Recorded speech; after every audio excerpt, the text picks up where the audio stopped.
Yo, what up, fam? Back again, man, with Story Time with Big Rags. Yo, fam, y'all hit that subscribe, hit that like, comment. Y'all get some more subscribers for us. Say, I'm gonna start on, I'm gonna try to go on part 2 of these breaking the family curses. I'm trying to go somewhere with this, but I gotta start kind of at the root of where I was added to it. So, I finished off at, I had went to Oklahoma and I found my dad in dire straits in a bad situation with bed bugs all over him.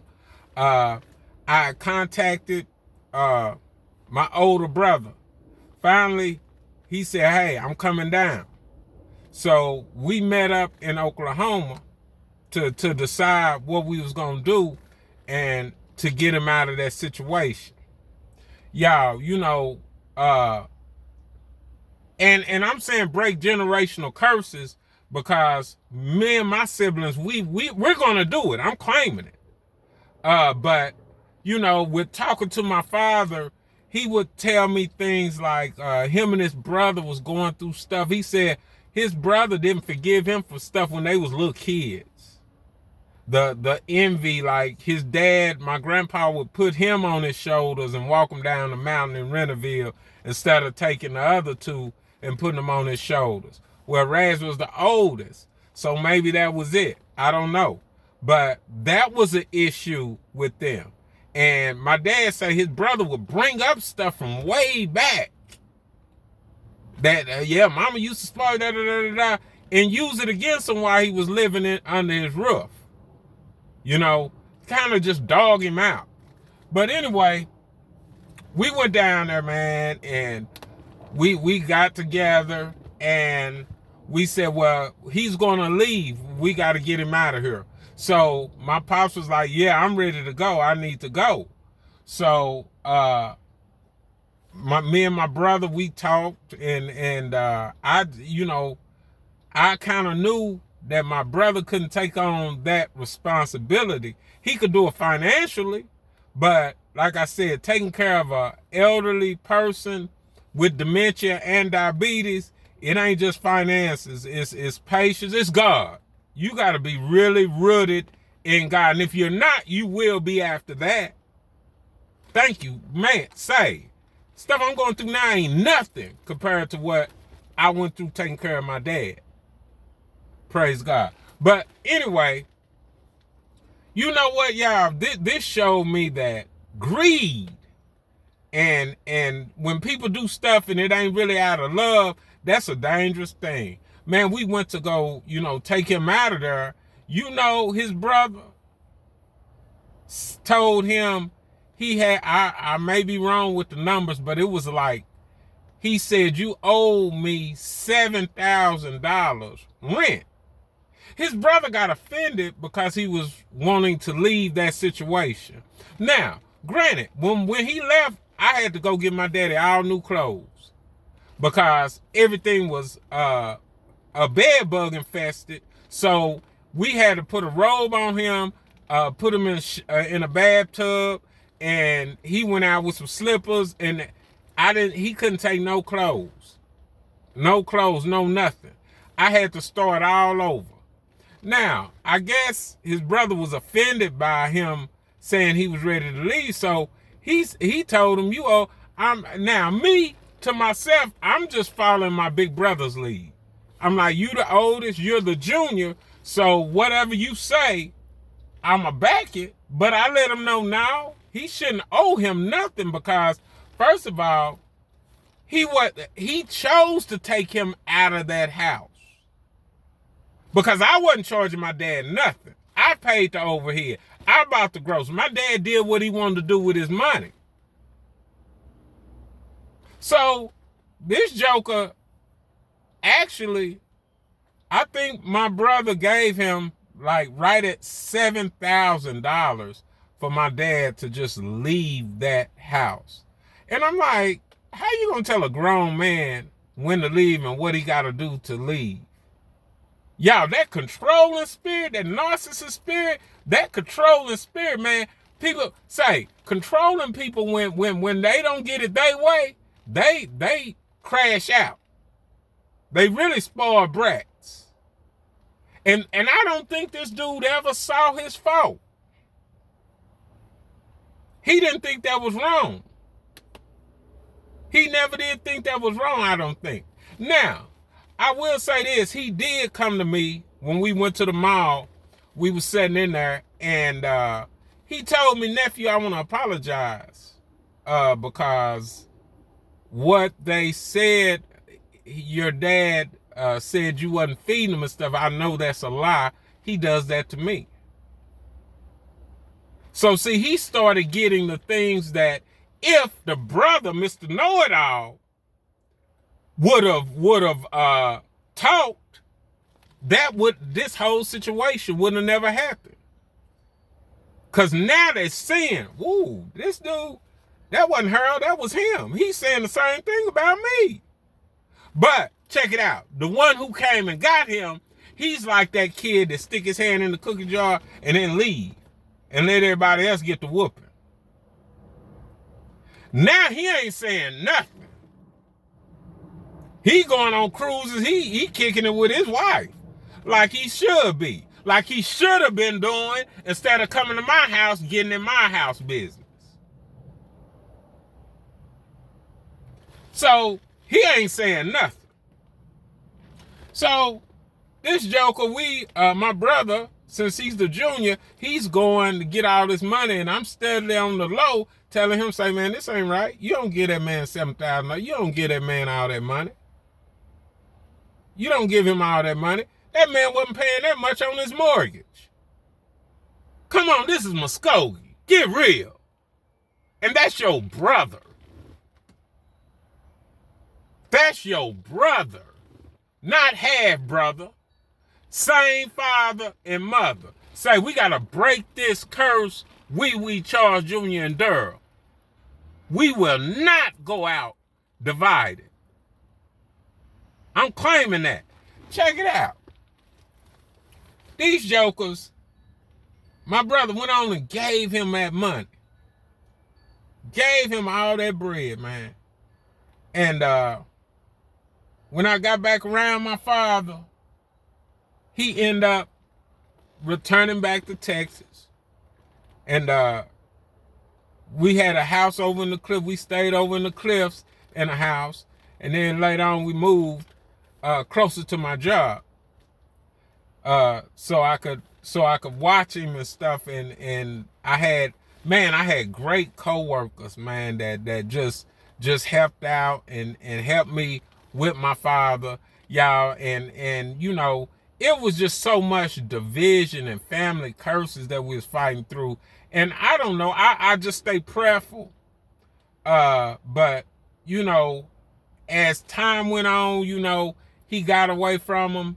And we brought him back. I think it was like $7,000 they settled with. I mean, it was like a court case or something settled so my dad could leave and basically just feel free or whatever. Almost like he was in bondage with his brother. So we back up here, and then around COVID, I don't know the dates, but COVID hit. And my dad, his health went down. He had a stroke. And man, if I tell y'all that was a hard time, we went through, he had one stroke.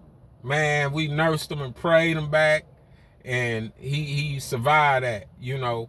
And I'm asking the doctors, what can I do? What can I do? And we going to the doctor all the time. If I can figure out how to put these pictures and stuff and videos up on this YouTube stuff, if somebody can help me with that, man, I'll show y'all all a video footage of this and stuff, of everything. Because I got video footage of my dad's last days in the hospital.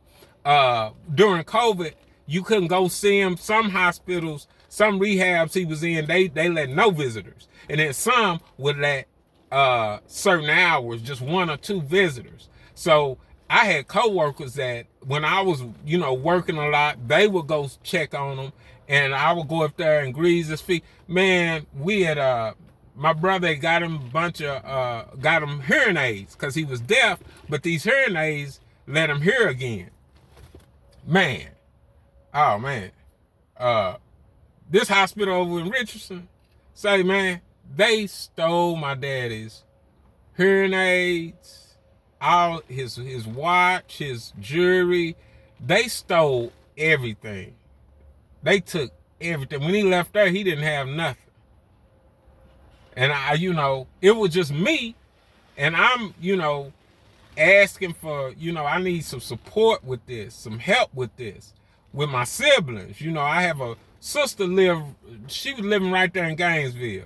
And I was like, say, man, they doing stuff and I got to work and keep things rolling. So I need somebody to come in and kind of advocate for Rags when I'm not there.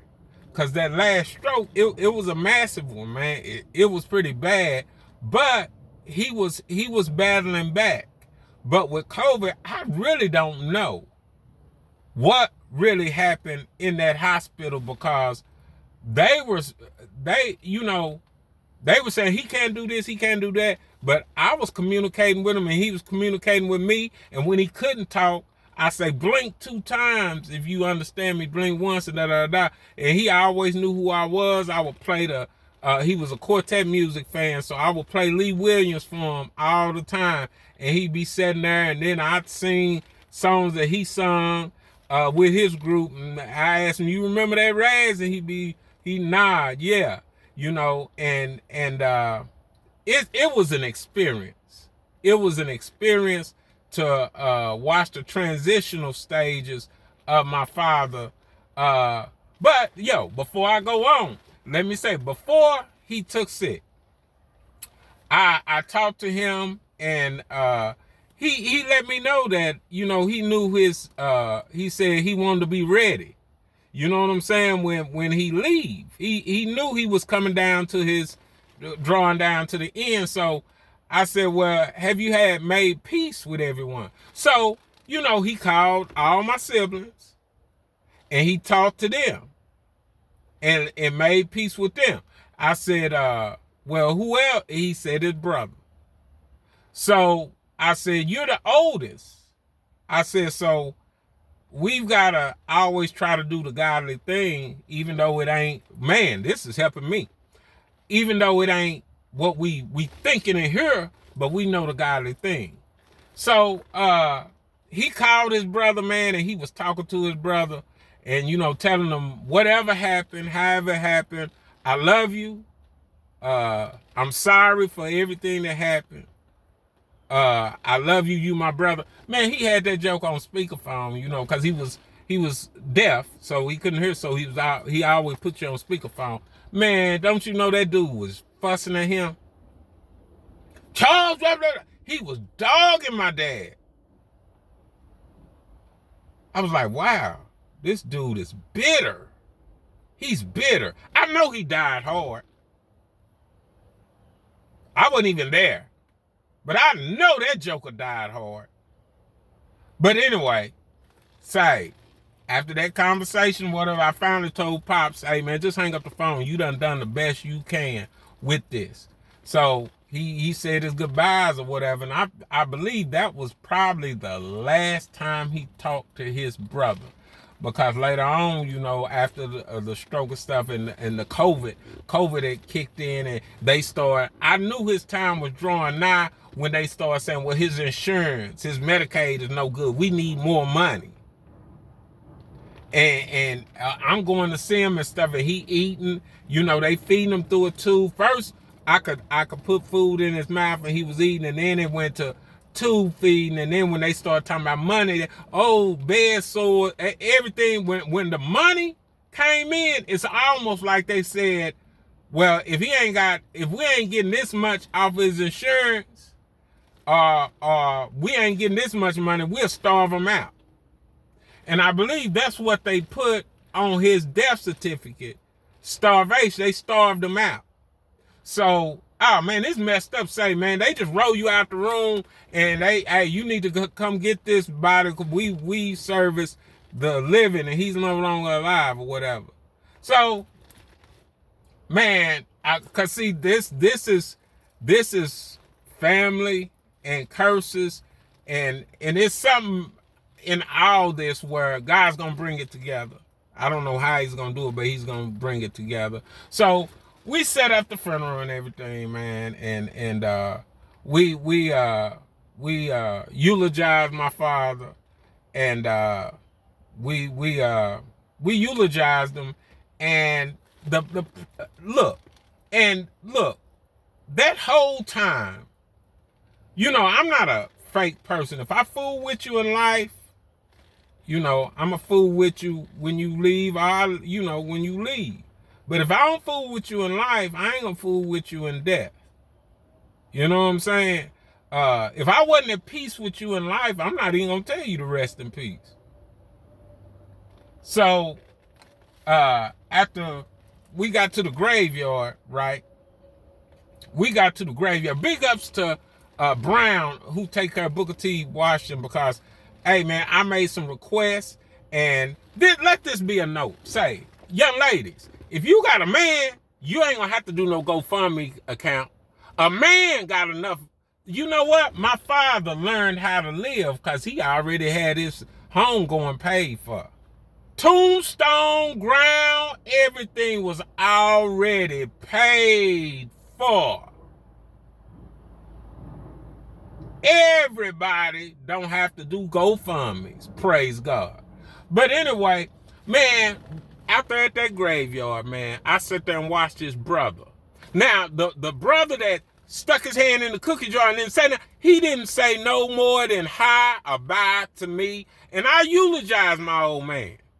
And I didn't care. Still, godly, I gotta care, but just talking to me, Harold, man, I don't care about you not speaking to me, bro. For real. But anyway, they didn't say nothing. I had his kids sat on one side, his siblings sat on one side. We got through it, but at the graveyard, man, I watched his brother that he lived with. The other one just walked off. But that brother he lived with, y'all, everybody had walked away from the grave. He was still sitting there. He was still sitting there. And I said, boy, now that regret. The Bible says, do unto others as you would have them to do unto you. What the enemy does, he makes you real greedy. And then after he get what he want out of you, he let you see how foolish you was. Everybody was gone. He was still sitting out there in my daddy's coffin.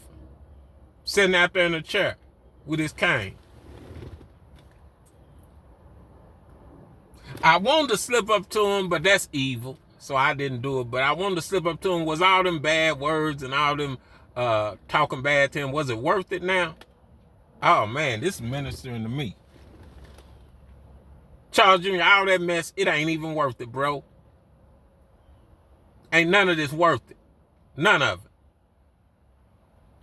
We too old for petty stuff. Because part of maturity is controlling your mouth. So, man, I sat there and seen that. But to make, to keep this thing going, y'all, later on, big ups to Pastor David Ragsdale II, Jr., Pookie. He stays in contact with me to this day. He let me know, and then my homeboy Chris Marshall, his mother was married to my daddy's brother. So I know this man died hard. He died hard. He died hard. He died hard. Y'all gotta watch how you do people and treat people. For real. He died hard. They can hide it or whatever, but my homeboy, he don't know how to lie. He ain't gonna lie. He gonna tell you what it is. But all that for some greed.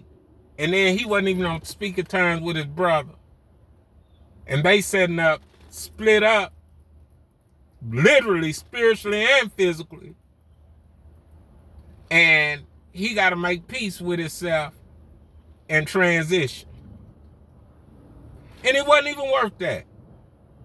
Ain't nobody benefiting from that money. Say, the love of money is the root of all man's evil. Glory be to God. Money, money, money, money, money. Somebody else is in your house, your bed, driving your car, everything. That money ain't nothing now. Say, man, that's the part 2 of that story. But, hey, I'm going somewhere with this.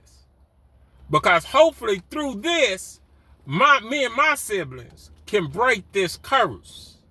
See, we've got to understand that no matter our differences, no matter our disagreements, no matter none of that, do we really serve God?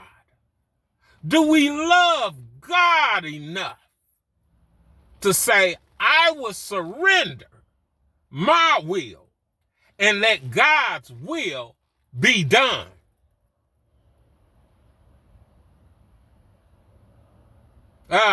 Man. Say, that's part 2. Say, man, y'all hit that subscribe, hit that like. I'm coming back with part 3 when the Lord say the same. Say, man, y'all be blessed. Deuces.